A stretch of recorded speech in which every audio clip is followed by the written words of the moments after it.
So welcome to my game hype for 2020. Yes, I know, the year's not up. How could I dare be thinking about video games in 2020? I tell you, I dare, because I have to, because there's so many incredible games coming out in the wondrous year of 2020.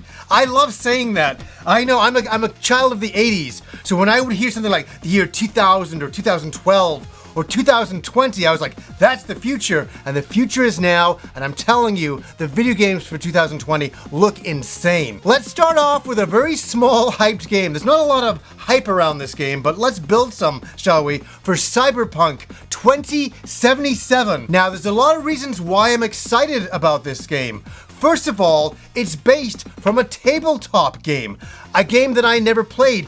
Back in the 80s, I was playing Shadowrun with my friends, and we loved hacking into terminals and the entire cyberpunk world, a very Blade Runner-esque world, a world of the future that's a little bit darker, and I love that setting. I love playing in tabletop games then.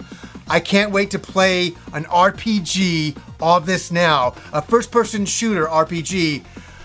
The hype is crazy. When I saw Keanu Reeves come on the stage and go, Cyberpunk 2077, I was like, oh my god, my hype was already high at that point, but then it went through the stratosphere. And I think what I like about this game is that it's not that dark future. Yes, it's dark in the sense that mankind has kind of lost its own humanity, but the setting isn't dark. It's beautiful. It's very colorful. It's something that I wouldn't have expected going into a game like this. When I think of games like, past games like Shadowrun, the RPG, I expect a dark Blade Runner future where this kind of turns that upside down and gives you really bright colors for graffiti around the city and the interesting colorful clothing that the characters are wearing.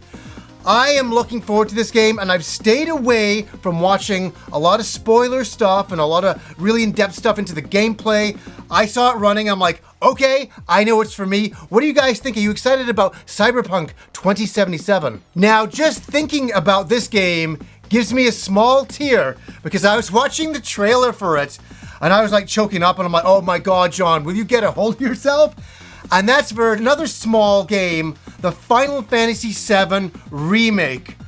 I couldn't believe it when they announced this in 2015. My hype levels went through the stratosphere, and I'm like, they're actually doing it. We're going to get a full-blown remake to Final Fantasy VII, one of my favorite RPGs on the PlayStation 1. I mean, that game alone is legendary. I love the gameplay, I love the characters, I fell in love with everything about it. And for all these years later, for Square Enix to go back and revisit this, now this is the first part of the game. So we're all in the Midgar region, but they're expanding upon it. And they're gonna show you new regions that you haven't been to before. And I love that section of the game. To be honest with you, when I originally played it back in the day, I thought it was too short because I wanted a lot more, and that's what they know as well. So they're going to be giving us the full story treatment to that first section of the game, and I've already heard that they're working on the next installment in the series. So I have a funny feeling that Final Fantasy VII, the remake, is going to go on for quite a few years, and I'm happy with that. Remaking one of my favorite games, priceless. Now, on the Nintendo Switch, a small game got released to little fanfare. It originally came out on the Wii U. Me and my wife picked it up. She finished the game, and she really, really liked it. And that was for Tokyo Mirage Sessions, FE. So the original game came out. They're bringing out a new game. It's an expanded version of it, and they got the FE at the end. And I'm really happy a lot of people on the Nintendo Switch will get a chance to play this for the first time, because I think a lot of people looked at the Wii U version and were like, oh, I don't know about the gameplay. What is this, Idol Singers? And I went into it thinking, I don't know either. And then I started watching my wife play it, and I was like, this is pretty good. This is a lot of fun, and she really liked it. We even did a playthrough of the very ending of the game here on the channel. You can search that on here. So we will be playing the game come early 2020. A review will be up for sure. Now, at the last E3, I had a crazy reaction to seeing something, and that was for Trials of Mana. And I'm like, wait, what is this? What is this? Is this Seiken Densetsu 3? Or is this a compilation game? I didn't know what it was. It's Trials of Mana. It's a remake, a full 3D remake of Seiken Densetsu 3, a game that we finally got in the Secret of Mana collection, which is so wonderful. I highly recommend picking that up on the Switch and playing through that game, so it kind of gives you an idea. And that's one thing I did in summer. I played all the way through Seiken Densetsu 3. And that was so cool. It was a Super Famicom game, and we kind of finally got a translated version officially. And I played through it, and I fell in love with the game. And the idea that we're getting that same game in full 3D is another dream come true for me. It really is. I mean, getting a Super Famicom game being made into full 3D, the character designs look gorgeous, the world looks great. I can't wait to run around and have fun in this world. So that is a game I'm really hyped for in 2020. Finally, after all of these years, we get the sequel to The Last of Us. We get The Last of Us Part 2. What an emotional game that first game was. And I went into it with the idea, I thought, oh, okay, it's kind of a zombie killing game. It's gonna be like a bit of Resident Evil in there. It's gonna be okay. It's gonna be okay.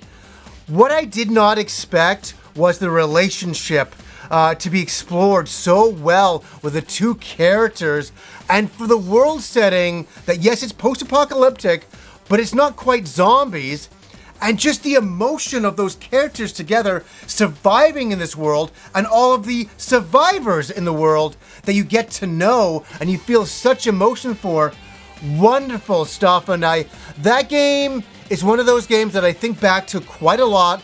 I played the original game on the PS3, then I played the PS4 remastered version, so I'm fully up to date and ready to go into this new one. I'm ready for that emotion again. That's the kind of thing you don't get with a lot of storylines in video games, a powerful punch, and I'm expecting some powerful punches with this game for certain. Okay, my wife is not in the room, so I can mention this game. Animal Crossing on the Nintendo Switch. Another very, very hyped game, especially by my wife. And so whenever I bring it up, her ears like perk up like a dog. She's like, what? Animal Crossing? When's it coming out? When's it coming out? I'm like, no, it's not coming out yet. It's coming out next year. Oh, you gotta tell me when it's coming out. I'm like, I will. And I first played the game on the GameCube, and I thought it was so charming with the characters in this little animal forest, and you're building up your house, you get to know everybody, and you're digging things up, and you're going to museums. It was a true treasure in a lot of ways, and I fell in love with that first game, and then that was it for me. I never played anymore. And then I was like, for Christmas a few years ago, I'm like, I'll get my wife the 3DS version, New Leaf, and I bought her that. She became an addict, and then she started playing the mobile game, and I'm like, oh my God, this is insane. Like, I don't know how many hours she put into that, but looking forward to revisiting the beautiful animal forest and seeing those characters and checking in with them daily, and it'll just be fun to explore a brand new world with these characters and build up a huge house full of stuff. Another game that I'm really looking forward to in 2020 is Phantasy Star Online 2. Finally, it's coming out from Sega. It's going to be on every single platform, and it's going to be free. I mean, it doesn't get much better than that. I love Phantasy Star Online. I spent 750 hours playing that game, and I've always felt like I was missing out on Phantasy Star Online 2. Finally, I'll get to play that game. That is a hugely hyped game. I'll tell you what I'll do in 2020. I'll make a clan and we can all get together and hang out one day. I'll make sure we do that. And it seems in 2020, all of the Resident Evil series will be up to date with remasters and remakes with Resident Evil 3. Finally, it all comes together. Full circle. I love it that on the PS4, I'll have every single Resident Evil game together. Finally. So I don't always have to bring out my GameCube or bring out my PS1 to play the early games. They're all on modern systems, finally. Here's a game I haven't talked about for a long time. I started playing it for the first year, then I kind of fell off, and then new DLC characters would come out, and I kind of get into those a little bit, then I drop off. And I've been kind of up and down with this game. This game started really down. I was really negative on it when I first played it, and then it kind of went up and down. It's been like a bit of a roller coaster, and that is for Street Fighter V. And the reason why I'm talking about it is because there's going to be a Street Fighter V Champion Edition, a physical copy, Okay, and listen to me, hear me out on this. I'm not a fan of buying multiple copies of Street Fighter of the same game.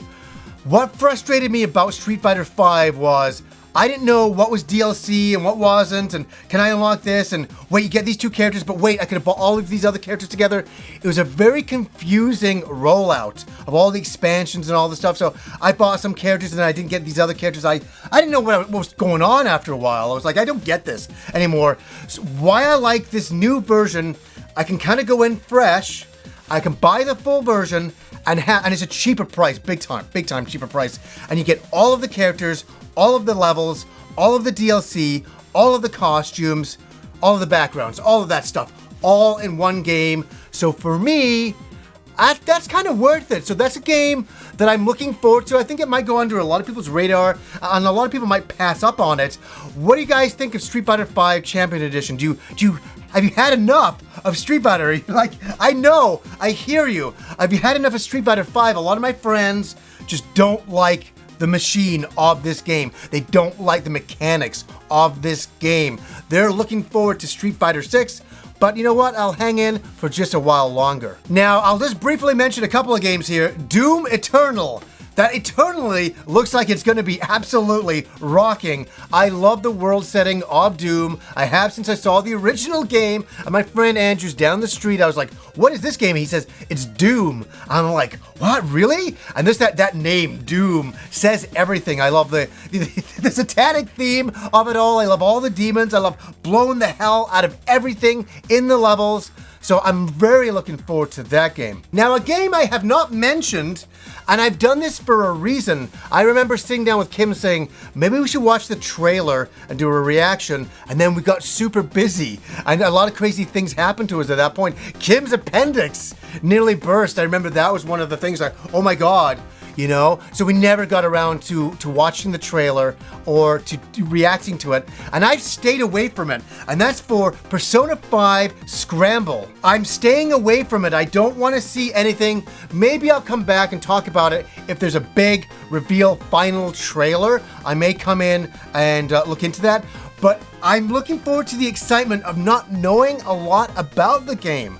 We're huge Persona fans. So to jump into this game and kind of not know everything is exciting. I think, you know, like the olden days when you didn't know everything about a game, I think I've also been trying to do that with this game, trying to limit the media that I see on it. And a lot of people are writing to me about it, and I'm like, I just don't want to look at it. I want to be surprised, because everything these days, we see so many trailers for, we see the game before we play the game. And sometimes that takes away from the magic. And this game seems very magical to me, and I can't wait to jump into it. So that's a few of the games that I'm getting excited for, and there's a lot more for sure. And I'll talk about those games all in 2020. And I can't wait to review all these games or do first thoughts on them. I mean, these are huge games. As much as we thought 2019 had a lot of amazing games, which it did, 2019 will go down. People will always remember